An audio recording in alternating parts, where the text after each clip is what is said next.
Hello friends, welcome to the channel quick book learner. I am Sakshi और जो हम पढ़ रहे हैं वो भारतीय इतिहास का घटना चक्र पढ़ रहे हैं, जिसमें ये प्राचीन भारत का इतिहास का हमारा लास्ट टॉपिक है, जिसमें हम पूर्व मध्यकाल से संबंधित चीज़ों को पढ़ेंगे 800 से 1200 ईस्वी तक के लिए। जैसा हम करते हैं, सबसे पहले नोट्स पढ़ेंगे और उससे रिलेटेड क्वेश्चंस पढ़ेंगे।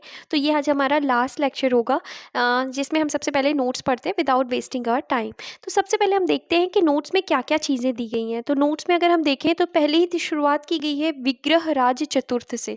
किससे शुरुआत की गई है? विग्रहराज चतुर्थ से। तो अगर हम बात करें 1153 से 1163 ईस्वी तक, तो विग्रहराज चतुर्थ जो थे, अगर हम बात करें तो विग्रहराज चतुर्थ की सबसे प्रमुख विजय दिल्ली की थी। विग्रहराज चतुर्थ की जो सबसे प्रमुख विजय थी वो कौन सी थी? दिल्ली की थी। इसने परम भट्टारक, परमेश्वर, महाराजाधिराज जैसी उपाधियां धारण की थी। विग्रहराज चतुर्थ जो था वो परम भट्टारक, परमेश्वर, महाराजाधिराज जैसी उपाधियों को क्या किया था? धारण किया था। जयानक उसे कवि बांधव तथा सोमदेव ने उसे विद्वानों में सर्वप्रथम कहा है। बहुत इंपॉर्टेंट लाइन है कि जयानक ने उसे क्या कहा है? तो जयानक ने उसे कवि बांधव कहा है। किसको? विग्रहराज चतुर्थ को कहा है।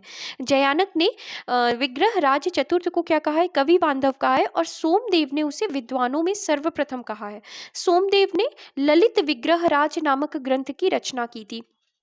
तो हमें ध्यान रखना है कि सबसे पहली चीज़ तो यही कि विग्रहराज चतुर्थ जो थे उन्हें दिल्ली विजय के लिए जाने जाते हैं। इसके बाद जयानक जो है, जयानक ने विग्रहराज चतुर्थ को कवि बांधव कहा है और सोमदेव ने उसे विद्वानों में सर्वप्रथम कहा है। किसे? सोमदेव ने उसे विद्वानों में सर्वप्रथम कहा है। सोमदेव ने ललित विग्रहराज नामक ग्रंथ की रचना की। सोमदेव ने ललित विग्रहराज नामक ग्रंथ की क्या करी? रचना करी। अजमेर का शासक पृथ्वीराज तृतीय ही पृथ्वीराज चौहान के नाम से प्रसिद्ध हुआ। तो बहुत इंपॉर्टेंट लाइन है अपने आप में ये कि जो अजमेर का शासक था पृथ्वीराज तृतीय। हमें कभी कभी क्वेश्चन पूछा जाता है कि पृथ्वीराज चौहान जो है वो कौन से थे? पृथ्वीराज प्रथम, द्वितीय, तृतीय, चतुर्थ। तो ये जो पृथ्वीराज चौहान थे ये पृथ्वीराज तृतीय थे। इनका अगर हम शासन काल देखें तो 1177 से 1192 ईस्वी तक था। तो अजमेर का शासक पृथ्वीराज तृतीय ही पृथ्वीराज चौहान के नाम से प्रसिद्ध है, जिसने 1191 ईस्वी में तराइन के प्रथम युद्ध में मोहम्मद गौरी को क्या किया था? पराजित किया था। परंतु 1192 में तराइन के द्वितीय युद्ध में उसकी क्या हो गई थी? पराजय हुई थी। इसके बाद हम बात करते हैं, तो ये तो बात रही किसके बारे में? विग्रहराज चतुर्थ के बारे में और जयानक और सोमदेव। और इसके बाद हमने किसके बारे में बात की? पृथ्वीराज चौहान के बारे में। इसके बाद अब हम बात करते हैं पाल वंश के बारे में। पाल वंश का जो संस्थापक था वो कौन था? तो पाल वंश का जो संस्थापक था वो गोपाल था। धर्मपाल के खालिमपुर लेख में कहा गया है। कौन से लेख में? या कभी क्वेश्चन पूछे कि खालिमपुर लेख किसका है? तो धर्मपाल का है। तो धर्मपाल के खालिमपुर लेख में कहा गया है कि मत्स्य न्याय से छुटकारा पाने के लिए प्रकृतियों ने गोपाल को लक्ष्मी की बाह ग्रहण कराई। तो क्या कहा है खालिमपुर लेख में? धर्मपाल का जो की है उसमें कहा गया कि मत्स्य न्याय से छुटकारा पाने के लिए प्रकृतियों ने गोपाल को लक्ष्मी की बाह ग्रहण कराई। नालंदा में इसने एक विहार का निर्माण करवाया था। किसने नालंदा में एक विहार का निर्माण करवाया था? तो हम बात कर रहे हैं किसके बारे में? धर्मपाल के बारे में। धर्मपाल 770 से 810 ईस्वी तक एक उत्साही बौद्ध था। तो ये जो धर्मपाल थे ये कौन थे? बौद्ध धर्म से संबंधित थे। उसके लेखकों में उसे लेखों में क्या कहा गया है? तो उसे लेखों में परम सौगात कहा गया है। किसे कहा गया है? धर्मपाल को कहा गया है। उसने विक्रमशिला तथा सोमपुरी में प्रसिद्ध विहारों का निर्माण करवाया था या स्थापना करवाई थी। तो कभी क्वेश्चन पूछे कि विक्रमशिला विश्वविद्यालय या विक्रमशिला विहार का जो निर्माण है वो किसने करवाया था? तो विक्रमशिला और सोमपुरी में प्रसिद्ध विहारों की जो स्थापना है ये किसने करवाई थी? तो धर्मपाल ने करवाई थी। धर्मपाल को लेखों में परम सौगात के नाम से भी जाना जाता है। इसके बाद 1193 से 1202 ईस्वी के मध्य में बख्तियार खिलजी ने विक्रमशिला विश्वविद्यालय को नष्ट कर दिया। तो अगर हम बात करें 1193 से 1202 ईस्वी के मध्य में बख्तियार खिलजी ने क्या किया? विक्रमशिला विश्वविद्यालय को नष्ट कर दिया। कभी क्वेश्चन पूछे विक्रमशिला विश्वविद्यालय को नष्ट करने वाला कौन था? बख्तियार खिलजी था। पाल वंशी शासक देवपाल। अब हम बात करें किसके बारे में? देवपाल के बारे में। अब हम धर्मपाल के बाद देवपाल के बारे में बात कर रहे हैं। देवपाल जो था ये कौन था? बौद्ध मतानुयायी था। उसने जावा के शैलेंद्र वंशी शासक बालपुत्र देव के अनुरोध पर उसे नालंदा में एक बौद्ध विहार बनवाने के लिए 5 गांव दान में दिए थे। तो जो देवपाल था उसने जावा के कहाँ के? जावा के शैलेंद्र वंशी शासक बालपुत्र देव के अनुरोध पर उसे नालंदा में एक बौद्ध विहार बनवाने के लिए 5 गांव क्या किए थे? दान में दिए थे। किसने? देवपाल ने। किसको? शैलेंद्र वंशी शासक बालपुत्र देव को। गोविंद चंद्र गढ़वाल की रानी कुमार देवी बौद्ध मतानुयायी थी। तो अगर हम बात करें किसके बारे में, गोविंद चंद्र गढ़वाल की रानी कुमार देवी जो थी वो कौन थी? बौद्ध मतानुयायी थी। उन्होंने सारनाथ में धर्मचक्र जिन विहार बनवाया। तो इम्पॉर्टेंट है कि धर्मचक्र जिन विहार जो है वो किसने बनवाया था? रानी कुमार देवी ने बनवाया था। तो कौन थी ये? गोविंद चंद्र गढ़वाल की रानी थी। इसके बाद अगर हम बात करें तो गोविंद चंद्र का मंत्री लक्ष्मीधर, गोविंद चंद्र का कौन? मंत्री लक्ष्मीधर ने कृत्य कल्पतरु नामक ग्रंथ की रचना की थी। बहुत इंपॉर्टेंट है अपने आप में ये चीजें कि गोविंद चंद्र का कौन था? मंत्री था जिसका नाम लक्ष्मीधर था। उसने कृत्य कल्पतरु नामक ग्रंथ की रचना की। इसमें 24 अध्याय हैं। गढ़वाल वंश का जो अंतिम शासक था वो कौन था? तो गढ़वाल वंश का जो अंतिम शासक था वो कौन था? तो वो जयचंद्र था। इसके बाद अब हम बात करते हैं हमीर महाकाव्य में चौहानों को सूर्यवंशी बताया गया। तो हमीर महाकाव्य में चौहानों को क्या कहा गया है? सूर्यवंशी कहा गया है। किसमें? हमीर महाकाव्य में। हमीर एक महाकाव्य और पृथ्वीराज विजय के अनुसार चौहान सूर्य के पुत्र चाहमान नामक अपने पूर्वज के वंशज थे। वे 4 अग्निकुलों में से एक थे। आला उदल महोबा से संबंधित है। तो आला उदल का संबंध कहाँ से है? महोबा से है। ये चंदेल शासक परमार्दी देव जिनका शासनकाल अगर हम देखें तो 1165 से 1203 ईस्वी तक था। तो ये जो आला उदल थे ये चंदेल शासक परमार्दी देव के क्या थे? सेना नायक थे, जो 1182 ईस्वी में पृथ्वीराज चौहान के आक्रमण का डटकर सामना करने के बाद वीरगति को प्राप्त हुए। इसके बाद हम बात करते हैं चंदेलों एवं चौहानों के इस संघर्ष का वर्णन चंद्रवरदायीकृत पृथ्वीराज रासो और जगनीकृत परमल रासो के आलाखंड से प्राप्त होता है। तो ये जो पृथ्वीराज चौहान और परमार्दी देव के बीच का युद्ध था इसका विवरण हमें कहाँ देखने को मिलता है? तो चंद्रवरदायी के द्वारा रची पृथ्वीराज रासो और जगनिक के द्वारा लिखी हुई परमाल रासो के आलाखंड से हमको इस बात की जानकारी मिलती है। अब हम बात करते हैं बुंदेलखंड में। तो जेजाक भुक्ति बुंदेलखंड का क्या था? प्राचीन नाम था। बुंदेलखंड का प्राचीन नाम क्या था? जेजाक भुक्ति था। देखें अगर हम तो चंदेल वंश के संस्थापक जो थे वो कौन थे? तो चंदेल वंश के संस्थापक नन्नुक के पौत्र जयसिंह या जेजा के नाम पर यह प्रदेश जेजाक भुक्ति कहलाया। तो अगर चंदेल वंश के संस्थापक की बात करें तो नन्नुक थे और नन्नुक के पौत्र का नाम था जयसिंह या जेजा भी कहते थे उनको। तो उन्हीं के नाम पर बुंदेलखंड का नाम क्या रखा गया था? जेजाक भुक्ति पड़ा था। खजुराहो लेक में शासक हर्ष को परम भट्टारक कहा गया। बहुत इंपॉर्टेंट है कि कौन से लेख में? खजुराहो लेख में शासक हर्ष को क्या कहा गया है? परम भट्टारक कहा गया है। शासक धंग ने महाराजाधिराज की उपाधि धारण की। उसने प्रयाग के संगम में जल समाधि द्वारा अपने क्या कर दिए थे? प्राण त्याग दिए थे। तो अगर हम बात करें किसके बारे में? हम शासक धंग के बारे में बात कर रहे हैं। तो इन्होंने महाराजाधिराज की उपाधि धारण की और उसने प्रयाग के संगम में जल समाधि के द्वारा अपने प्राणों को क्या कर दिया? त्याग दिया था। नेक्स्ट पैरा है कि प्राचीन काल में पुंड्रवर्धन भुक्ति उत्तर बंगाल के क्षेत्र में अवस्थित था। तो कभी भी क्वेश्चन आए कि पुंड्रवर्धन कहाँ से संबंधित था? तो ये उत्तर बंगाल के क्षेत्र में क्या था? अवस्थित था। पाल, चंद्र एवं सेन राजवंशों के युग में इसके क्षेत्राधिकार का विस्तार उत्तर बंगाल के बाहर भी था। तो पाल, चंद्र और सेन राजवंशों के युग में ये जो पुंड्रवर्धन था इसका जो क्षेत्रफल था वो क्या था? विस्तारित था और ज्यादा बड़ा था। नेक्स्ट पैरा अब हम बात करते हैं किसके बारे में? गुर्जर प्रतिहार वंश। तो अब हम बात करें अगर तो गुर्जर प्रतिहार वंश का जो संस्थापक था वो कौन था? नागभट्ट प्रथम था। इस वंश के शासक नागभट्ट द्वितीय ने परम भट्टारक महाराजाधिराज परमेश्वर की उपाधि धारण की। मिहिर भोज प्रथम वैष्णव धर्मानुयायी था। इसने आदिवराह तथा प्रभास उपाधियां धारण की थी। किसने? मिहिर भोज ने आदिवराह और प्रभास की उपाधियां धारण की थी। प्रतिहार वंश का महानतम शासक मिहिर भोज था।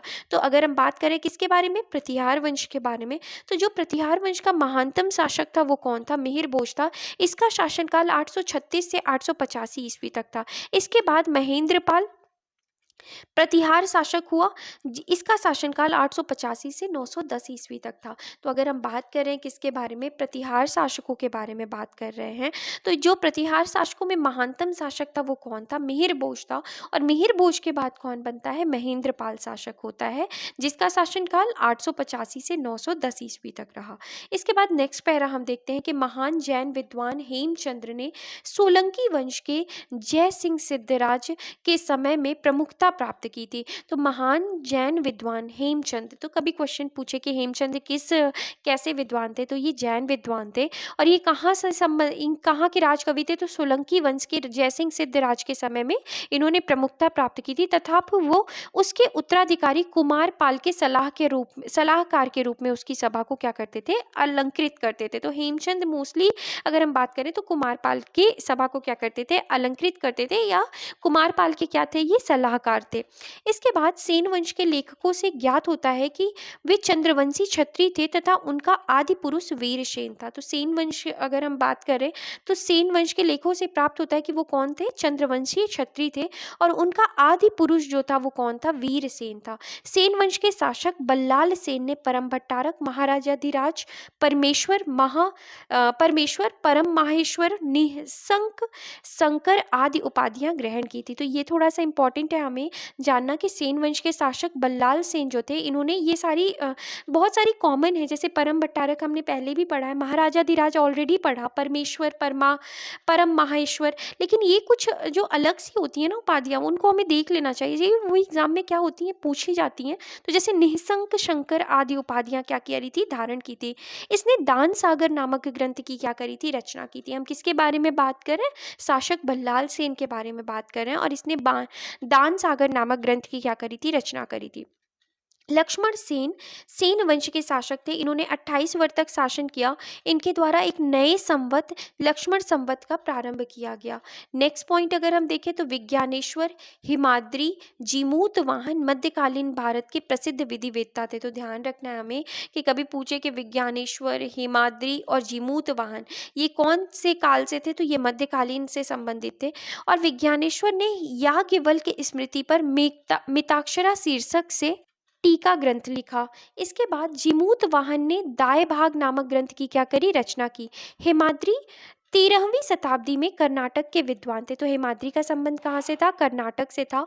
इन्होंने आयुर्वेद के ग्रंथ अष्टांग हृदय पर टीका लिखी। किसने, जो ये हेमाद्री थे, इन्होंने आयुर्वेद के ग्रंथ अष्टांग हृदय पर क्या करी थी, टीका लिखी थी। इसके अलावा इन्होंने चतुर्वर्ग चिंतामणि नामक पुस्तक लिखी। कौन सी पुस्तक, चतुर्वर्ग चिंतामणि नामक पुस्तक लिखी थी। तो ध्यान रखना हमें कि जीमूत वाहन ने दाय भाग, मिताक्षरा, विज्ञानेश्वर ने मिताक्षरा, और हेमाद्री ने आयुर्वेद के ग्रंथ अष्टांग हृदय पर क्या किया था, टीका लिखा था। और इसके अलावा उनकी एक और पुस्तक थी जिसका नाम था चतुर्वर्ग चिंतामणि, तथा राज्य कार्यों के लिए नियमों पर वे पुस्तक लिखी। था यह भी मध्यकालीन, जो हेमाद्री थे ये, और ये किससे संबंधित थे, मध्यकालीन विधिवेत्ता थे। राजशेखर गुर्जर प्रतिहार शासक महेंद्रपाल प्रथम एवं उसके पुत्र महिपाल के दरबार में रहते थे। तो जो राजशेखर थे ये गुर्जर प्रतिहार शासक महेंद्रपाल प्रथम और उसके पुत्र महिपाल के दरबार में रहते थे। इन्होंने कौन कौन सी पुस्तक लिखी है, कर्पूर मंजरी, काव्य मीमांसा, विद्य साल भंजिका, बाल रामायण, भुवन कोश, हर विलास जैसे ग्रंथों की क्या करी है, रचना की है। तो कभी क्वेश्चन पूछे जैसे कर्पूर मंजरी किसने लिखी है, तो राजशेखर, काव्य मीमांसा, विद्य साल भंजिका, बाल रामायण, भुवन कोश, हर विलास जैसे ग्रंथों की रचना किसके द्वारा की गई है, तो राजशेखर के द्वारा की गई है। नेक्स्ट पॉइंट है कि गुजरात का चालुक्य शासक जयसिंह सिद्धराज एक धर्म सहिष्णु क्या था, शासक था। तो अब हम बात करें गुजरात के चालुक्य शासक जयसिंह सिद्धराज के बारे में। गुजरात का चालुक्य शासक जयसिंह सिद्धराज जो था वो एक धर्म सहिष्णु शासक था। मुस्लिम लेखक मोहम्मद औफी का कहना है कि खंभात में कुछ मस्जिदों हेतु उसने 1 लाख बालोम या मुद्राएं दान में दी थी। तो अगर हम बात करें जयसिंह सिद्धराज जो थे वो गुजरात का क्या था, चालुक्य चालुक्य शासक था और इसने क्या किया था, मुस्लिम लेखक मोहम्मद औफी का कहना है कि खंभात में कुछ मस्जिदों हेतु उसने 1 लाख मुद्राएं क्या की थी, दान में दी थी। अब हम बात करते हैं परमार शासकों के बारे में। परमार शासक वाक्यपति मुंज ने मुंज सागर नामक तालाब बनवाया था। उसने श्री वल्लभ, पृथ्वी वल्लभ और अमोघ वर्ष की क्या की थी, उपाधि ग्रहण की थी। श्री वल्लभ, पृथ्वी वल्लभ, अमोघ वर्ष की किसने उपाधि ग्रहण की थी, तो ये किसने की थी, वाक्पति मुंज ने की थी। इसके बाद उसके छोटे भाई सिंधुराज ने कुमार नारायण तथा साहसांक जैसी उपाधियां ग्रहण की। राजा भोज जो थे वो परमार शासक था। परमारों का पहले शासन केंद्र उज्जैन था। तो जो परमारों का पहले शासन केंद्र क्या हुआ करता था, उज्जैन। तत्पश्चात राजधानी धार में स्थानांतरित की गई। उसके बाद राजधानी को कहाँ स्थानांतरित किया गया, धार में। राजा भोज ने धार से शासन किया। इनके द्वारा कृत्रिम वैज्ञानिक उपकरण पर लिखी गई प्रसिद्ध पुस्तक सम्रांगण सूत्रधार है। तो ये राजा भोज ने एक पुस्तक लिखी है जिसका नाम क्या है, सम्रांगण सूत्रधार है। ये पुस्तक किस पर लिखी गई है, तो कृत्रिम वैज्ञानिक उपकरणों पर क्या की गई है, लिखी गई है। यह वास्तुशास्त्र से संबंधित ग्रंथ है। ये जो सम्रांगण सूत्रधार है ना, ये वास्तुशास्त्र से संबंधित ग्रंथ है। इस ग्रंथ में 83 अध्याय हैं एवं इसके 31वें अध्याय में अनेक यंत्रों का क्या है, वर्णन है। सरस्वती कंठा वर्णन, सिद्धांत संग्रह, योग्य सूत्र वृत्ति, राजमार्तंड, विद्या विनोद, युक्ति कल्पतरु और चारु चर्या इनकी क्या है, अन्य प्रसिद्ध क्या है, रचनाएं हैं। तो सरस्वती कंठावरण, सिद्धांत संग्रह, योग्य सूत्र वृत्ति, राजमार्तंड, विद्या विनोद, युक्ति कल्पतरु और चारुचर्या जो है इनकी क्या है, अन्य प्रसिद्ध रचनाएं हैं। इसके बाद भोजशाला मंदिर मध्य प्रदेश के धार जिले में स्थित है। यहाँ पर बाघ देवी भगवती सरस्वती देवी जी ने कहा जाता है। सरस्वती देवी को ही क्या कहा जाता है, वाघ देवी कहा जाता है। अधिष्ठात्री है, मतलब क्या है, स्थापित है। भोजशाला का निर्माण परमार शासक राजा भोज ने संस्कृत पाठशाला के रूप में करवाया था। अब भोजशाला कमाल मौला मस्जिद परिसर में क्या है, स्थित है। तो अब जो भोजशाला है वो कहाँ पर स्थित है, तो कमाल मौला मस्जिद परिसर में स्थित है। इसके बाद लास्ट पॉइंट अगर हम देखें तो गौडवहु कन्नौज के राजा यशोवर्मन के राजश्रित कवि वाकपति की रचना है। तो गौडवहु किसकी रचना है, तो ये वाकपति की क्या है, रचना है। कन्नौज के राजा यशोवर्मन के राजकवि वाकपति की क्या है, रचना है। इसके बाद अब हम क्या देखते हैं, हम क्वेश्चंस देखते हैं कि किस तरीके से में प्रीवियस ईयर्स में क्वेश्चंस पूछे गए हैं एग्जाम में। तो पहला क्वेश्चन है कि निम्नलिखित में से कौन शासक पृथ्वीराज चौहान के नाम से जाना जाता था। तो हमने पढ़ा था कि पृथ्वीराज तृतीय जो हैं उन्हीं को पृथ्वीराज चौहान के नाम से जाना जाता था। और अगर हम एक्सप्लेनेशन की बात करते हैं तो अजमेर का शासक पृथ्वीराज तृतीय ही पृथ्वीराज चौहान के नाम से प्रसिद्ध है, जिसने 1191 ईस्वी में तराइन के प्रथम युद्ध में मोहम्मद गौरी को पराजित किया था। परंतु 1192 ईस्वी में तराइन के द्वितीय युद्ध में उसकी क्या हो गई थी, पराजय हो गई थी। इसके बाद नेक्स्ट क्वेश्चन अगर हम देखें तो देखते हैं सेकंड क्वेश्चन में कि ताम्रपत्र लेख दर्शाते हैं कि प्राचीन काल में बिहार के राजाओं का संपर्क था। तो ताम्र जो पत्र लेख हैं वो क्या दर्शाते हैं कि प्राचीन काल में जो बिहार के राजाओं का संबंध कहाँ से था, तो जावा सुमात्रा से था। अगर हम एक्सप्लेनेशन की बात करें तो पाल वंशी शासक देवपाल बौद्ध मतानुयायी था। लेखों में उसे परम सौगात कहा गया है। क्या कहा गया है, जो पाल वंशी शासक देवपाल था उसे क्या कहा गया है, परम सौगात कहा गया है। उसने जावा के शैलेंद्र वंशी शासक बालपुत्र देव के अनुरोध पर उसे नालंदा में एक बौद्ध विहार बनवाने के लिए 5 गांव दान में दिए थे। इसके बाद अगला क्वेश्चन है, सुवर्ण भूमि का वह राजा कौन था जिसने नालंदा में एक बौद्ध विहार की स्थापना की तथा उसके रख रखाव हेतु उस अपने दूत द्वारा देवपाल से 5 गांव दान में देने के लिए प्रार्थना करी थी।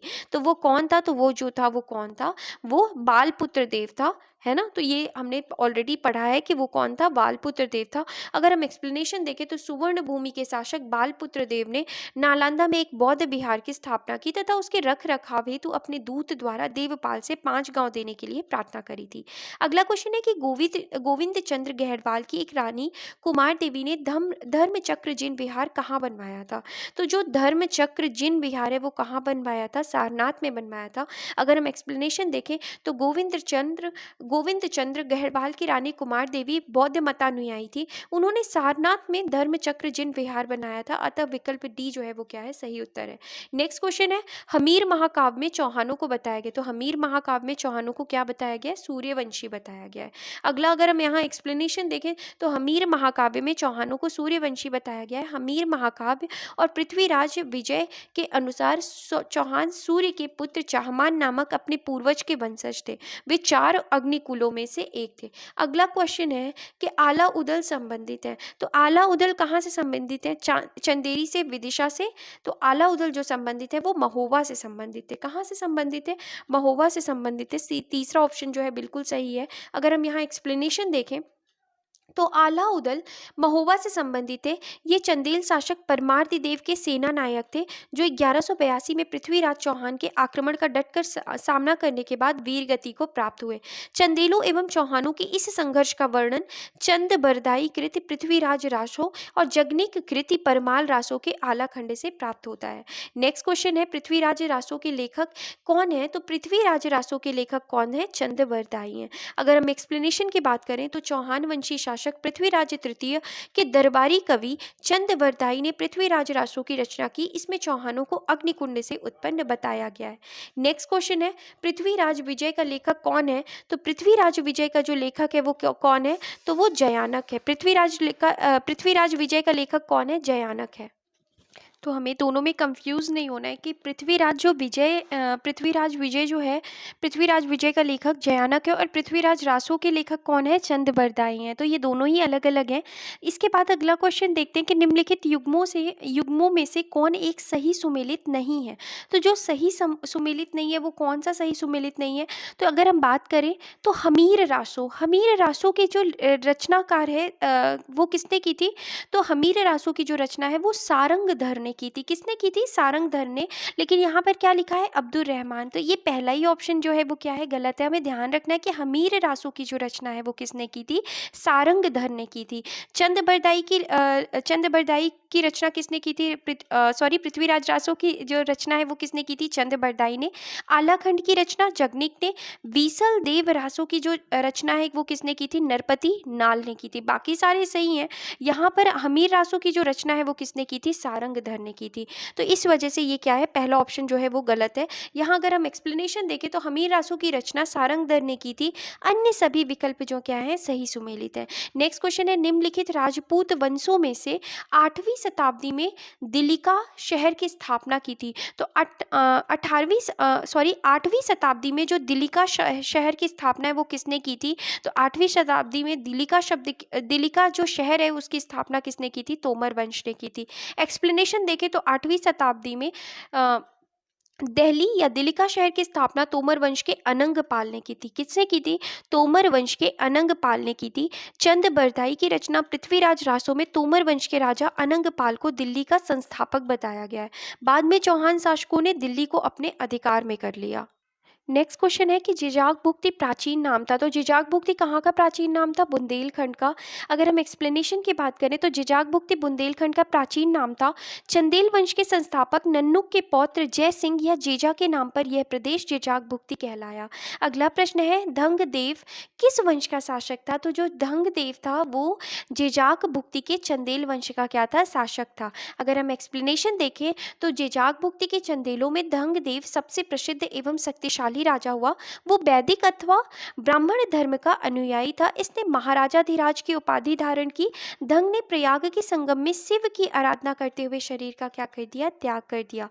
नेक्स्ट क्वेश्चन है कि निम्नलिखित शासकों के नाम सही कालक्रमानुसार संयोजित कर अपना उत्तर नीचे दिए गए कूट से चयनित करें। तो यहाँ पर हमें बताना है कि कब किसका क्या था, शासनकाल था। तो सबसे पहले जो आए थे वो कौन थे। तो सबसे पहले अगर हम बात करते हैं तो यशोवर्मा के बाद कौन थे। तो यशोवर्मा के बाद जो आते हैं दूसरे नंबर पे वो थे धंग के बाद जो आते हैं वो कौन थे। तो धंग के बाद विद्याधर और विद्याधर के बाद किसका आता है नंबर, कीर्तिवर्मा का। तो इस तरीके से ए ऑप्शन जो है वो क्या है, बिल्कुल ठीक है। अगर हम बात करें तो दोबारा हम रिपीट कर लेते हैं, यशोवर्मा के बाद कौन, यशोवर्मा के बाद अगर हम बात करें तो धंग के बाद विद्याधर और विद्याधर के बाद किसका नंबर आता है, कीर्तिवर्मा का।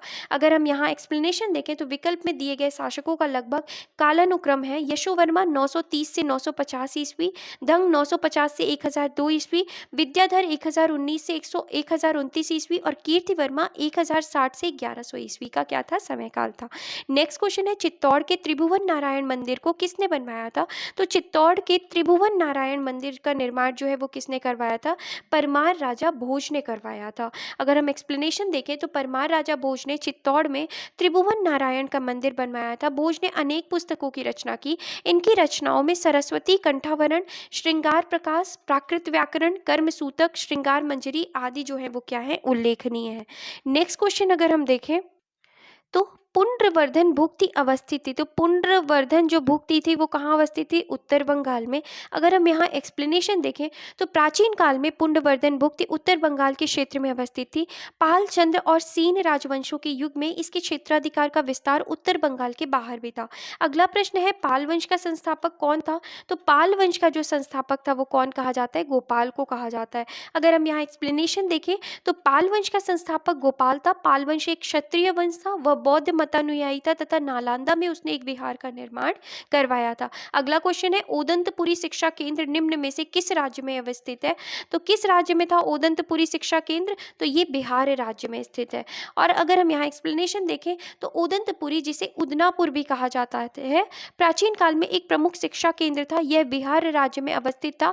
इसकी स्थापना पाल वंश के प्रथम शासक गोपाल ने करी थी। तो ओदंतपुरी विहार या की जो स्थापना है वो किसने की थी? पाल वंश के प्रथम शासक गोपाल ने की थी। अगला क्वेश्चन है निम्नलिखित में से किसने सोमपुर महाविहार का निर्माण करवाया था? तो सोमपुर महाविहार का जो निर्माण है वो किसने करवाया था? धर्मपाल ने करवाया था। अगर हम एक्सप्लेनेशन देखें तो धर्मपाल के लेखों में उसे परम सौगात कहा गया है। उसने विक्रमशिला तथा सोमपुरी में प्रसिद्ध विहारों की स्थापना की थी। उसकी राज्यसभा में प्रसिद्ध बौद्ध लेखक हरिभद्र निवास करता था। तारानाथ के अनुसार उसने 50 धार्मिक विद्यालयों की स्थापना करवाई थी, किंतु राजा के रूप में उसमें धार्मिक असहिष्णुता और कट्टरता नहीं थी। नेक्स्ट क्वेश्चन है कि विक्रमशिला नामक प्राचीन विश्वविद्यालय की स्थापना बंगाल के किस शासक ने करवाई थी? तो किसने करवाई थी? धर्मपाल ने करवाई थी। और अगर हम यहाँ एक्सप्लेनेशन देखें तो विक्रमशिला के प्राचीन बौद्ध विश्वविद्यालय की स्थापना बंगाल के पालवंशी शासक धर्मपाल ने के द्वारा की गई थी। नालंदा विश्वविद्यालय के पतन के बाद यह बौद्ध धर्म के प्रमुख केंद्र के रूप में विकसित हुआ। नेक्स्ट क्वेश्चन है उस पाल शासक का नाम बताइए जिसने विक्रमशिला विश्वविद्यालय स्थापित किया। अगेन रिपीटेड क्वेश्चन, कौन था? धर्मपाल था। अगला प्रश्न है विक्रमशिला महाविहार की स्थापना किस वंश के शासक द्वारा की गई? तो विक्रमशिला की जो किसके द्वारा की गई थी? वंश के शासक के द्वारा की गई। नेक्स्ट क्वेश्चन है निम्नलिखित में से किस शासक ने विक्रमशिला विश्वविद्यालय की स्थापना की? तो विक्रमशिला विश्वविद्यालय की जो स्थापना है वो किसने की थी? धर्मपाल ने की थी। नेक्स्ट क्वेश्चन है प्राचीन भारत के एक महान शिक्षा केंद्र विक्रमशिला महाविहार की स्थापना किसने की थी? तो किसने की थी? धर्मपाल ने की थी। नेक्स्ट क्वेश्चन अगर हम देखें तो क्वेश्चन है कि निम्नलिखित में से कौन विक्रमशिला विश्वविद्यालय के संस्थापक थे? तो विक्रमशिला विश्वविद्यालय के संस्थापक कौन थे? धर्मपाल थे। नेक्स्ट क्वेश्चन है विक्रमशिला विश्वविद्यालय इनमें से आज के किस राज्य में अवस्थित था? तो किस में अवस्थित था? बिहार में अवस्थित था। अगला प्रश्न है एक्सप्लेनेशन पहले देखते हैं कि पाल वंश के शासक धर्मपाल ने 8वीं शताब्दी में बिहार राज्य के भागलपुर में विक्रमशिला विश्वविद्यालय की स्थापना की थी। यहाँ बौद्ध धर्म और दर्शन के अतिरिक्त न्याय, तत्व व्याकरण आदि की शिक्षा दी जाती थी। इस विश्वविद्यालय से संबद्ध विद्वानों में रक्षित, जेतारी, विरोचन, रत्नाकर, शांति, ज्ञानश्री, दीपंकर आदि के नाम प्रसिद्ध हैं। दीपंकर ने लगभग 200 ग्रंथों की रचना की। 1193 ईस्वी से 1202 ईस्वी के मध्य में बख्तियार खिलजी ने इस विश्वविद्यालय को क्या कर दिया था? नष्ट कर दिया था। कौन से विश्वविद्यालय को? तो विक्रमशिला विश्वविद्यालय को नष्ट कर दिया गया। किसके द्वारा नष्ट कर दिया गया था? बख्तियार खिलजी के द्वारा। अगला प्रश्न है देखिए निम्नलिखित में से किस राजाओं को जनता द्वारा प्रत्यक्ष रूप से चुना गया? तो जनता के द्वारा प्रत्यक्ष रूप से किसे चुना गया था? तो गोपाल को चुना गया था और नंदीवर्मन रावण पल्लव मल को चुना गया था। तो 2 और 4 जो है वो क्या है, करेक्ट आंसर है। तो अगर हम बात करें तो डी ऑप्शन जो है वो क्या है, करेक्ट है। एक्सप्लेनेशन अगर हम देखें तो पाल वंश के संस्थापक गोपाल एवं पल्लव शासक नंदिवर्मन पल्लवमल को जनता द्वारा प्रत्यक्ष रूप से चुना गया था। धर्मपाल के खालीमपुर अभिलेख से पता चलता है कि मत्स्य न्याय से छुटकारा पाने के लिए प्रकृतियों ने गोपाल को लक्ष्मी की बाह ग्रहण कराई। पल्लव शासक परमेश्वर वर्मन की आकस्मिक मृत्यु के उपरांत कांची के लोगों ने उसी वंश की एक शाखा के राजकुमार नंदिवर्मन पल्लवमल को शासक के रूप में चुना था। यह हिरण्यवर्मा का पुत्र था। तो इस तरीके से ये क्वेश्चन देखा। अगला क्वेश्चन है, निम्नलिखित स्थानों में से कौन सा स्थान पूर्व मध्यकाल में शिक्षा का केंद्र नहीं था? नालंदा, विक्रमशिला, इसके बाद तक्षशिला और ओदंतपुरी। तो तक्षशिला जो था ये पूर्व मध्यकाल में शिक्षा का केंद्र नहीं था। अगर हम एक्सप्लेनेशन देखें तो वर्तमान पाकिस्तान के रावलपिंडी जिले में स्थित तक्षशिला प्राचीन समय में गांधार राज्य की राजधानी थी। प्राचीन काल में तक्षशिला शिक्षा एक प्रसिद्ध केंद्र था। यहाँ अध्ययन के लिए दूर दूर से विद्यार्थी आते थे, जिनमें राजा तथा सामान्य जन दोनों ही सम्मिलित थे। कौशल के राजा प्रसेनजित, बिंबिसार का राजवैद्य जीवक, कनिष्क का राजवैद्य चरक और बौद्ध विद्वान वसुबंधु चाणक्य आदि ने यहीं से शिक्षा प्राप्त करी थी। बौद्ध साहित्य से पता चलता है कि यह वैदिक और धनुर्विद्या की शिक्षा के लिए विश्व में प्रसिद्ध था। 5वीं सदी के मध्य गुप्तों के समय में नालंदा स्थित विश्वविद्यालय अस्तित्व में आया। तो सर्वप्रथम कुमारगुप्त प्रथम ने नालंदा बौद्ध विहार को दान दिया और बाद में बुद्धगुप्त तथा गतगुप्त और बालादित्य नामक गुप्त शासकों ने भी इस बिहार को दान दिए। पाल वंश के शासक धर्मपाल ने 8वीं शताब्दी में बिहार राज्य के भागलपुर में विक्रमशिला विश्वविद्यालय की क्या करी थी, स्थापना की थी। तो बिहार राज्य के भागलपुर में विक्रमशिला विश्वविद्यालय की स्थापना किसके द्वारा की गई थी? धर्मपाल के द्वारा की गई थी। और पाल वंश के काल में ओदंतपुर में भी एक विश्वविद्यालय की क्या की गई थी, स्थापना की गई थी। और हमने पढ़ा था कि ओदंतपुर जो विश्वविद्यालय वो किसके द्वारा बनवाया गया था? पाल वंश के संस्थापक गोपाल के द्वारा बनवाया गया था। नेक्स्ट क्वेश्चन है, निम्नलिखित में से किसने राष्ट्रकूट साम्राज्य की नींव रखी थी? तो किसने रखी थी? दंती दुर्ग ने रखी थी। एक्सप्लेनेशन अगर हम देखें तो राष्ट्रकूट वंश की स्थापना जो हुई थी वो कब हुई थी? 736 ईस्वी में दंती दुर्ग ने की थी। दंती दुर्ग के संबंध में कहा जाता है कि उज्जैनी में उसने हिरण्यगर्भ यज्ञ करवाया था। अगला क्वेश्चन है, निम्नलिखित में से किसने हिरण्यगर्भ धार्मिक कार्य करवाया था? तो किसने करवाया था? हिरण्यगर्भ धार्मिक कार्य जो है वो किसने करवाया था? दंती दुर्ग ने करवाया था। अगला प्रश्न है, निम्नलिखित में से कौन अपने पिता के अभियानों के क्रम में सैनिक छावनी में पैदा हुआ था? तो सैनिक छावनी में कौन पैदा हुआ था? तो ये जो थे वो कौन थे? अमोघ वर्ष, जो कि राष्ट्रकूट वंश से थे। अगर हम यहाँ एक्सप्लेनेशन देखें तो राष्ट्रकूट राजा अमोघ वर्ष प्रथम का जन्म 800 ईस्वी में नर्मदा नदी के किनारे श्री भावन नामक स्थान पर सैनिक छावनी में हुआ था। इस समय इसके पिता राष्ट्रकूट राजा गोविंद तृतीय उत्तर भारत के सफल अभियानों के बाद वापस लौट रहे थे। अगला क्वेश्चन है, महानतम प्रतिहार राजा था। तो महानतम प्रतिहार राजा कौन था? तो महानतम जो प्रतिहार राजा था वो कौन था? मिहिर भोज था। हमने पढ़ा था कि फिर मिहिर भोज के बाद कौन आते हैं? महेंद्रपाल आते हैं। तो यहाँ अगर हम एक्सप्लेनेशन देखें तो प्रतिहार वंश का महानतम शासक मिहिर भोज था। इसका शासनकाल 836 से 885 ईस्वी तक था। धर्मपाल पाल वंश का राजा था, जिसका शासनकाल 770 से 810 ईस्वी तक था।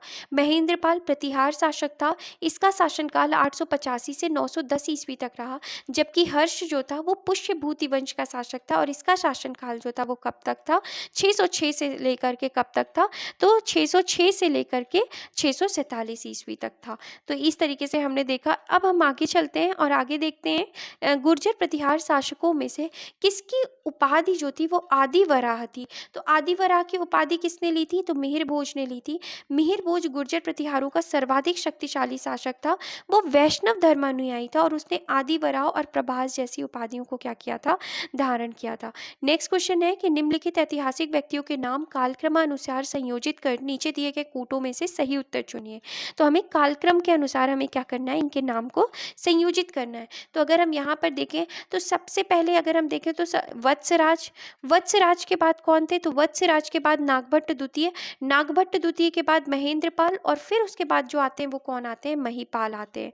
तो इस तरीके से अगर हमने देखा कि इसका जो सही उत्तर होगा वो कौन सा ऑप्शन होगा, बी ऑप्शन होगा वत्सराज। वत्सराज के बाद नागभट्ट द्वितीय, नागभट्ट द्वितीय के बाद महेंद्रपाल और महेंद्रपाल के बाद महिपाल।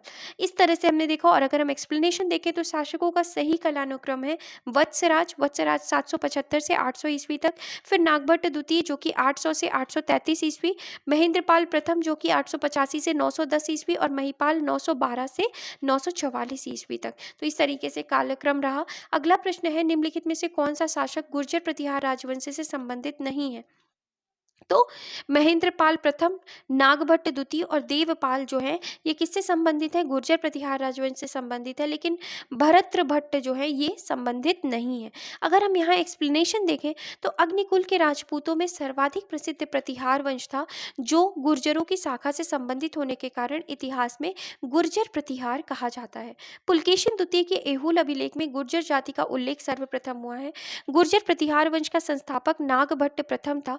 इस वंश के अन्य शासकों में वत्सराज, नागभट्ट द्वितीय, मिहिरभोज प्रथम, महेंद्रपाल प्रथम, देवपाल इत्यादि आते हैं। इस वंश के शासकों में भरत्र भट्ट का नाम नहीं आता है। तो इस तरीके से हमने एक्सप्लेनेशन देखा इस क्वेश्चन का।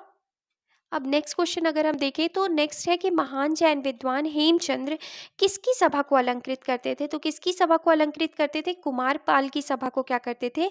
अलंकृत करते थे। अगर हम एक्सप्लेनेशन देखें तो महान जैन विद्वान हेमचंद्र ने सोलंकी वंश के जयसिंह सिद्धराज के समय में प्रमुखता प्राप्त की थी, तथापि वे उसके उत्तराधिकारी कुमारपाल के सलाहकार के रूप में उसकी सभा को क्या करते थे? अलंकृत करते थे। अगला प्रश्न है निम्नलिखित में से किसे एक नया संबंध चलाने का यश प्राप्त है? तो नया संबंध चलाने का जो यश प्राप्त है इनमें से वो किसे है? लक्ष्मण सेन को है। अगर हम एक्सप्लेनेशन देखें तो लक्ष्मण सेन सेन वंश के शासक थे। इन्होंने 28 वर्ष तक शासन किया। इनके द्वारा एक नए संवत लक्ष्मण संवत का क्या किया गया? प्रारंभ किया गया। नेक्स्ट क्वेश्चन है लक्ष्मण संवत का प्रारंभ निम्नलिखित किस वंश द्वारा किया गया था? तो लक्ष्मण संवत का जो प्रारंभ है वो सेन वंश के द्वारा किया गया था।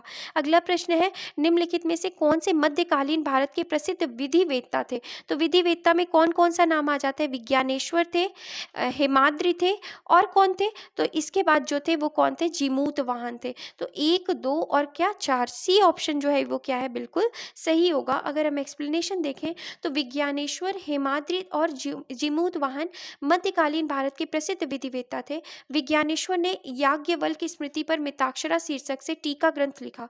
जीमूत वाहन ने दायभाग नामक ग्रंथ की रचना की। हेमाद्रि 13वीं शताब्दी में कर्नाटक के विद्वान थे। इन्होंने आयुर्वेद के ग्रंथ अष्टांग हृदय पर टीका लिखी है। इसके अलावा इन्होंने चतुर्वर्ग चिंतामणि नामक पुस्तक भी लिखी तथा राज्य कार्यों के लिए नियमों पर भी पुस्तक लिखी है। किसने?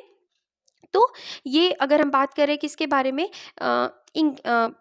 जीमूत वाहन के बारे में, तो जीमूत वाहन ने दायभाग नामक ग्रंथ की रचना की। और इसके बाद अगर हम बात करें हेमाद्रि, तो हेमाद्रि जो थे वो कहाँ के विद्वान थे? कर्नाटक के विद्वान थे। इन्होंने आयुर्वेद के ग्रंथ अष्टांग हृदय पर क्या करी है? टीका लिखी है। और इसके बाद चतुर्वर्ग चिंतामणि नामक पुस्तक भी लिखी है। किसने? हेमाद्रि ने। अतः यह भी मध्यकालीन क्या थे? विधिवेत्ता थे। राजशेखर गुर्जर प्रतिहार शासक महेंद्रपाल प्रथम और उसके पुत्र महिपाल के दरबार में रहते थे। उन्होंने कर्पूर मंजरी, काव्य मीमांसा और बाल रामायण, भुवन कोश, हरविलास जैसे ग्रंथों की क्या करी है? रचना करी है। तो इस तरीके से इस क्वेश्चन का हमने क्या देखा? एक्सप्लेनेशन देखा। नेक्स्ट क्वेश्चन है महान संस्कृत कवि एवं नाटककार राजशेखर निम्न में से किसके दरबार से संबंधित थे? तो ये जो राजशेखर थे ये किससे संबंधित थे? तो महिपाल और महेंद्रपाल दोनों ही से क्या थे? ये संबंधित थे। अगला क्वेश्चन है कि हमें यहाँ पर सूची 1 को सूची 2 में क्या करना है? मिलाना है। तो प्रतिहारों की अगर हम बात करें तो प्रतिहारों की राजधानी कहाँ हुआ करती थी? तो प्रतिहारों की जो राजधानी है वो कहाँ हुआ करती थी? तो ये प्रतिहारों की राजधानी कन्नौज हुआ करती थी। इसके बाद चोल की राजधानी कहाँ हुआ करती थी? तो चोल की राजधानी जो थी वो तंजौर में हुआ करती थी। परमार की राजधानी कहाँ हुआ करती थी? तो धार में हुआ करती थी। और इसके बाद अगर हम बात करें सोलंकी की राजधानी कहाँ हुआ करती थी? अनिलवाड़ा में हुआ करती थी। तो इसका सही उत्तर जो है वो कौन सा होगा? तो सही उत्तर जो है ये कौन सा है? ऑप्शन डी जो है वो क्या है? बिल्कुल सही उत्तर है। अगर हम एक्सप्लेनेशन देखें तो प्रतिहार वंश का संस्थापक नागभट्ट को माना जाता है। प्रतिहार वंश का संस्थापक नागभट्ट को माना जाता है, किंतु वास्तविक संस्थापक जो है वो किसे माना जाता है? गुजरात राज को। प्रतिहार वंश का सर्वाधिक महत्वपूर्ण शासक जो था वो कौन था? मिहिर भोज था। प्रतिहार वंश का सर्वाधिक महत्वपूर्ण शासक मिहिर भोज था। प्रतिहारों की राजधानी जो थी कन्नौज थी। चोल साम्राज्य की स्थापना जो है वो किसने की थी? विजयालय ने की थी। तंजौर चोलों की राजधानी थी। परमार वंश का वास्तविक शासन संस्थापक सियक द्वितीय था। परमारों की राजधानी धार थी। चालुक्य अथवा सोलंकी अग्निकुलीन राजपूत थे। इस वंश का संस्थापक मूलराज प्रथम था। सोलंकियों की राजधानी जो थी वो कहाँ थी? अनिलवाड़ में थी। इसके बाद नेक्स्ट क्वेश्चन है कि गुर्जर प्रतिहार वंश की स्थापना किसने की थी? तो गुर्जर प्रतिहार वंश की जो स्थापना है वो किसने की थी? नागभट्ट प्रथम ने की थी। गुर्जर प्रतिहार वंश की स्थापना किसने की थी? नागभट्ट प्रथम ने की थी। अगर हम एक्सप्लेनेशन देखें तो अग्निकुल के राजपूत में सर्वाधिक प्रसिद्ध प्रतिहार वंश था। गुर्जरों की शाखा से संबंधित होने के कारण इतिहास में इसे गुर्जर प्रतिहार वंश के नाम से जाना जाता है। गुर्जर जाति का प्रथम उल्लेख पुलकेशिन द्वितीय के ऐहोल अभिलेख में हुआ है। बाणभट्ट के हर्षचरित में भी गुर्जरों का हमें उल्लेख मिलता है। गुर्जर प्रतिहार वंश का संस्थापक नागभट्ट प्रथम था। ग्वालियर अभिलेख से पता चलता है कि उसने मलेक्ष शासक की विशाल सेना को नष्ट कर दिया था, जो संभवतः सिंध का अरब शासक था। इस प्रकार नागभट्ट ने अरबों के आक्रमण से पश्चिमी भारत की क्या की थी? पश्चिमी भारत की भी रक्षा की थी। नेक्स्ट क्वेश्चन है कि राजवंश जो कन्नौज पर आधिपत्य स्थापित करने में त्रिकोणीय संघर्ष में उलझे हुए थे वो कौन थे? तो वो कौन थे? गुर्जर प्रतिहार, पाल और राष्ट्रकूट वंश थे। तो कौन कौन थे? 2, 3 और 4 जो है इसका क्या होगा? करेक्ट आंसर होगा। सी ऑप्शन जो है वो क्या है? करेक्ट आंसर है। अगर हम एक्सप्लेनेशन देखें तो हर्ष की मृत्यु के बाद कन्नौज विभिन्न शक्तियों के आकर्षण का केंद्र बन गया। इसे वही स्थान प्राप्त हुआ जो गुप्त युग तक मगध का था। इसे महोदय, महोदय श्री आदि नाम से अभिव्यक्त किया गया। अतः इस पर अधिकार करने के लिए 8वीं सदी की 3 बड़ी शक्ति पाल, गुर्जर प्रतिहार तथा राष्ट्रकूट के बीच त्रिकोणीय संघर्ष प्रारंभ हो गया, जो 8वीं 9वीं शताब्दी के उत्तर भारत के इतिहास का सर्वाधिक महत्वपूर्ण घटनाक्रम है। इस संघर्ष में अंततः प्रतिहारों को सफलता मिली। नेक्स्ट क्वेश्चन है निम्नलिखित में से कौन त्रिकोणात्मक संघर्ष का हिस्सा नहीं था? तो त्रिकोणात्मक संघर्ष का जो हिस्सा नहीं था वो कौन नहीं था? चोल जो था वो नहीं था। अगला क्वेश्चन है महोदया किसका पुराना नाम था? तो महोदया जो है वो किसका पुराना नाम था? कन्नौज का पुराना नाम था। नेक्स्ट क्वेश्चन है नगर महोदय श्री के नाम से जाना जाता है। तो नगर महोदय श्री के नाम से जो जाना जाता है वो कौन जाना जाता है? कन्नौज। नेक्स्ट क्वेश्चन अगर हम देखें तो निम्नलिखित में कौन सही सुमेलित नहीं है? तो अगर हम यहाँ पर देखें तो कोल या कोयल जो है वो कहाँ पे हुआ करता था? अलीगढ़ में, ठीक है। महोत्सव नगर महोवा में, ठीक है। महोदय श्री कन्नौज में। जिजाक भुक्ति कौसाम्बी में गलत है, क्योंकि जिजाक भुक्ति कहाँ हुआ करता था? बुंदेलखंड में। तो ये डी ऑप्शन जो है वो क्या है? सही सुमेलित नहीं है। नेक्स्ट अगर हम यहाँ एक्सप्लेनेशन देखें तो कोल कोयल अलीगढ़ बिल्कुल ठीक है। महोत्सव नगर महोवा ठीक है। महोदय श्री कन्नौज में। जिजाक भुक्ति जो कहा रहता था वो कहाँ होता था? बुंदेलखंड में। इसके बाद निम्नलिखित में से किसने खंभात में तोड़ी गई मस्जिद के पुनर्निर्माण के लिए आर्थिक सहायता प्रदान की थी? तो किसने की थी? जय सिंह सिद्धराज ने क्या किया था? खंभात में तोड़ी गई मस्जिद के पुनर्निर्माण के लिए आर्थिक सहायता को प्रदान किया था। अगर हम एक्सप्लेनेशन देखें तो गुजरात का चालुक्य शासक जयसिंह सिद्धराज एक धर्म सहिष्णु शासक था। मुस्लिम लेखक मोहम्मद औफी का कहना है कि खंभात में कुछ मस्जिदों हेतु उसने 1 लाख मालूम जो थी वो क्या की थी? दान में दी थी। अगला प्रश्न अगर हम देखें तो परमार वंश का संस्थापक कौन था? तो परमार वंश का संस्थापक कौन था? तो यहाँ पे परमार वंश का संस्थापक किस यहाँ दिए गए ऑप्शन में कोई भी नहीं था। अगर हम बात देखें तो परमार वंश की स्थापना 10वीं शताब्दी ईस्वी के प्रथम चरण में उपेंद्र अथवा कृष्णराज नामक व्यक्ति ने की थी। धारा नामक नगरी परमार वंश की राजधानी थी। उत्तराखंड लोक सेवा आयोग ने इस प्रश्न का उत्तर विकल्प बी कनकपाल माना है, जबकि इस प्रश्न का सही उत्तर उपेंद्र अथवा कृष्णराज है, जो कि ऑप्शन में नहीं दिया गया है।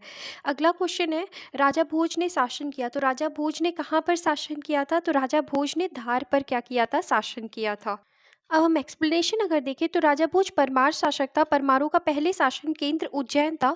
तत्पश्चात राजधानी धार में स्थानांतरित कर दी गई। राजा भोज ने धार से शासन किया। भोज की मृत्यु के पश्चात विद्वानों ने धारा नगरी के बारे में कहा है अद्य धारा निराधारा निरालंबा सरस्वती पंडिता खंडिता सर्वे भोज राजे दिवंगत दे। तो इस तरीके से राजा भोज के बारे में हमने पढ़ा। अगला क्वेश्चन है निम्नलिखित में से किसने काल्पनिक वैज्ञानिक उपकरणों पर पुस्तक लिखी थी? तो किसने लिखी थी? राजा भोज ने लिखी थी। एक्सप्लेनेशन देखें तो परमार वंशीय शासक भोज द्वारा कृत्रिम वैज्ञानिक उपकरणों पर लिखी गई प्रसिद्ध पुस्तक युक्ति कल्पतरु तथा साम्रांगण सूत्रधार है। भोज ने युक्त कल्पतरु में नाव बनाने की विधियों का वर्णन किया है। सरस्वती कंठाभरण, सिद्धांत संग्रह, योग सूत्र वृत्ति, राजा मार्तंड, विद्या विनोद तथा चारुचर्या इनकी अन्य प्रसिद्ध रचनाएं हैं। प्रारंभ में आयोग ने इसका उत्तर विकल्प ए माना था, परंतु अपने संशोधित उत्तर पत्रक में इस प्रश्न का उत्तर विकल्प बी कर दिया है, और विकल्प बी क्या है? गोविंद राज है। तो अगला क्वेश्चन है, भोजशाला मंदिर की अधिष्ठात्री देवी हैं। तो भोजशाला मंदिर में कौन सी देवी हैं? तो भगवती सरस्वती, सरस्वती देवी का मंदिर है। अगर हम यहाँ पर बात करें एक्सप्लेनेशन की, तो भोजशाला मंदिर मध्य प्रदेश के धार जिले में स्थित है। यहाँ पर बाघ देवी स्थापित है। ध्यातव्य है कि भोजशाला का निर्माण परमार शासक राजा भोज ने संस्कृत पाठशाला के रूप में करवाया था। अब भोजशाला कमाल मौला मस्जिद परिसर में स्थित है। नेक्स्ट क्वेश्चन है कि इनमें से कौन परमार वंश का शासक नहीं था? तो परमार वंश का शासक कौन नहीं था? तो गांगेय देव जो थे ये परमार वंश के शासक नहीं थे। ये कौन से वंश के से थे?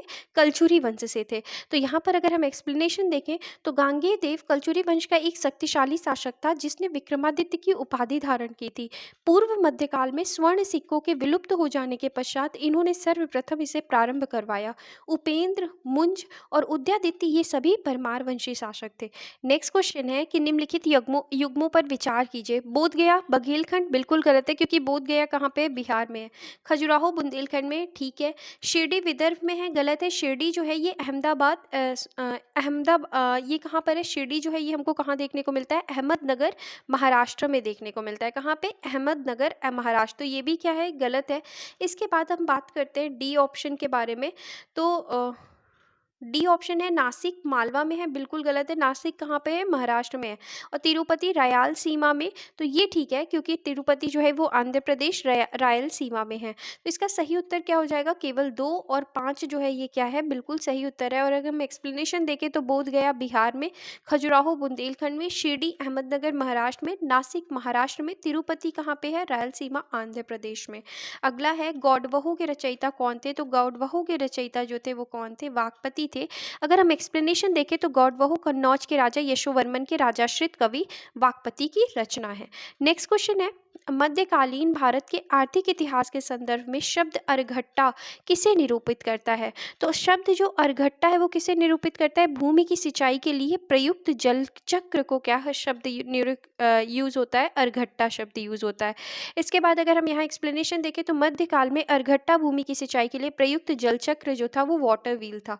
अगला क्वेश्चन है, कश्मीर का अकबर किसे कहा जाता है? तो कश्मीर का अकबर जो है वो किसे कहा जाता था? तो सुल्तान जैनुल आबदीन को कश्मीर का क्या कहा जाता था? अकबर कहा जाता था। अगर हम एक्सप्लेनेशन देखें तो अकबर के समान धर्म सहिष्णु और सामाजिक कार्यों के लिए सुल्तान जैनुल आबदीन को कश्मीर का अकबर कहा जाता है। उसने संस्कृत के अनेक महत्वपूर्ण ग्रंथों का अनुवाद कराया तथा श्रीभट्ट और मंसूर बिन अहमद जैसे वैद्यों को संरक्षण प्रदान किया था। अगला क्वेश्चन है, कश्मीर के शासक जैनुल आबदीन का वास्तविक नाम क्या था? अली शाह, हसन शाह, हैदर शाह या शाही खां? तो क्या नाम था? तो शाही खां उनका जो था क्या था? वास्तविक नाम था। अगर हम यहाँ एक्सप्लेनेशन देखें तो 1420 ईस्वी में अली शाह का भाई शाही खां जैनुल आबदीन के नाम से कश्मीर के सिंहासन पर बैठा। वह कश्मीर का सबसे महान शासक हुआ। वह धार्मिक दृष्टि से अत्यधिक सहिष्णु था। उसकी धार्मिक उदारता के कारण उसकी तुलना मुगल बादशाह अकबर से की जाती है। उसने हिंदुओं पर लगने वाला जजिया कर हटा दिया। ऐसा करने वाला वो प्रथम शासक था। उसने गौ हत्या को निषिद्ध कर दिया। उसके समय में महाभारत, दशावतार और राजतरंगिणी का फारसी भाषा में क्या हुआ? अनुवाद किया गया। अगला है, कर्नाट वंश का संस्थापक कौन था? तो कर्नाट वंश का जो संस्थापक है वो कौन था? तो कर्नाट वंश का संस्थापक नान्यदेव था। कौन था? नान्यदेव था। अगर हम यहाँ एक्सप्लेनेशन देखें तो कर्नाट वंश के संस्थापक नान्यदेव थे। वे एक महान योद्धा थे। नान्यदेव ने कर्नाट की राजधानी सिमरावगढ़ को बनाया। कर्नाट वंश का शासनकाल मिथिला का स्वर्ण युग होता है कहा जाता है। तो कर्नाट वंश का जो शासनकाल है वो मिथिला का क्या कहलाता है? स्वर्ण युग कहलाता है। अगला क्वेश्चन है, कर्नाट वंश का अंतिम शासक कौन था? तो कर्नाट वंश का जो अंतिम शासक था वो कौन था? हरि सिंह था। अगर हम एक्सप्लेनेशन देखें तो कर्नाट वंश के अंतिम शासक हरि सिंह देव या हरि सिंह थे। ये कला और साहित्य के महान संरक्षक थे। इन्होंने पंजी व्यवस्था का क्या की थी, शुरुआत की थी। तो इन्होंने कौन सी व्यवस्था की शुरुआत की थी, पंजी व्यवस्था की शुरुआत की थी। अगला क्वेश्चन है कुरुस पाल शिलालेख में किस राजा के बारे में जानकारी मिलती है। तो कुरुस पाल शिलालेख में हमें किसके बारे में जानकारी मिलती है, सोमेश्वर प्रथम के बारे में जानकारी मिलती है। कुरुस पाल शिलालेख में हमें सोमेश्वर प्रथम के बारे में जानकारी मिलती है। अगर हम एक्सप्लेनेशन देखें तो छत्तीसगढ़ के बस्तर रियासत के कुरुस पाल गांव से सोमेश्वर प्रथम का शिलालेख प्राप्त हुआ है। संस्कृत भाषा में रचित यह अभिलेख 39 पंक्तियों का है। इसमें सोमेश्वर द्वारा ग्राम दान का क्या होता है, विवरण प्राप्त होता है। तो इस तरीके से फ्रेंड्स हमने अपनी एंशियंट हिस्ट्री के घटना चक्र को कंप्लीट किया। ये हमारा एंशियंट हिस्ट्री का लास्ट लेक्चर था। आई होप आपको ये सेशन अच्छा लगा हो। अगर पसंद आया तो प्लीज़ लाइक करें, शेयर करें और चैनल को सब्सक्राइब नहीं किया तो प्लीज़ सब्सक्राइब करें। Thank you.